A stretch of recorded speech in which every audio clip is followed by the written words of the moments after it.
As it relates to programmatic video, I would say, yeah, we're definitely seeing success. We're seeing maturation there. The ability to use first and third-party data to buy video is obviously something that we're interested in, as is the majority of the sort of buyer ecosystem. I would say there's still a scarcity of good inventory out there, inventory that we'd want to buy on the open market.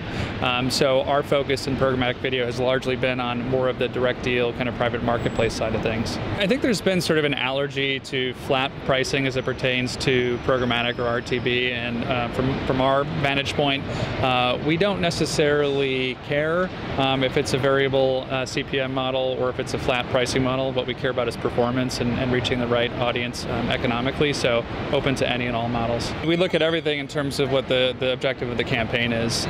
So we do look at things like cost per completed view and ability for a particular tactic to hit an audience efficiently and at scale, but at the end of the day, if it's a brand campaign, we care about brand metrics, and if it's an acquisition campaign, which video we don't typically use for, then we're looking at more of the acquisition type metrics.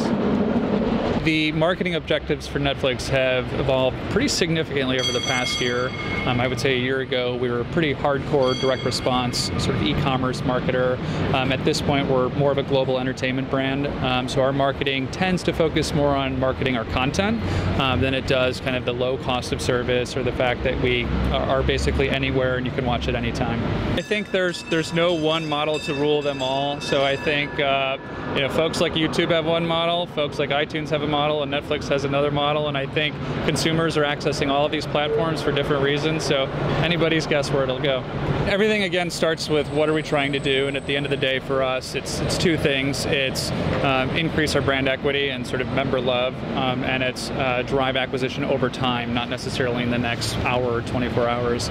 So everything that we do kind of relates back to that, and there are tactics that I think are better for generating equity returns like video, and I think there are other tactics that work better at really sort of pushing people down the funnel, and again not necessarily looking for an immediate click and conversion, but things that allow us to be in front of a consumer at moments where maybe they're looking for entertainment and we can be there to help them capitalize on that. I think for most marketers, probably going with a managed service or an agency model is the right thing to do.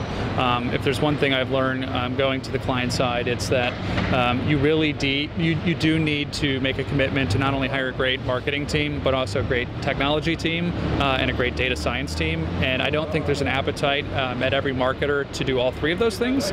I think everyone mentally feels good about doing programmatic media, but I think when it comes to practice, you've got to make a commitment, again, not just to hire the team, but to give them the tools they need to do it right.